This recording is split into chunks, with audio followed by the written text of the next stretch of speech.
చాటున పిందెను చూస్తా, సోకు తీగలో పండును కోస్తా, నువ్వొస్తే కప్పిస్తా ముద్దుల ముంటమ్మో.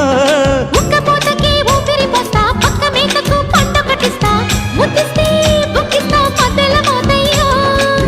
ఓలమ్మో పుకారులు షికారుగా రావమ్మో, ఎదలే ఏడెక్కిస్తే ఎట్టాబులమ్మో.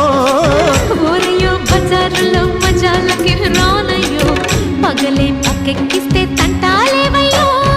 మిట్టిల మీదున్న మిస్సమ్మయ్య సంటే వడ్డీలతో పాటు ఒళ్ళోకి వస్తుంటే పొగ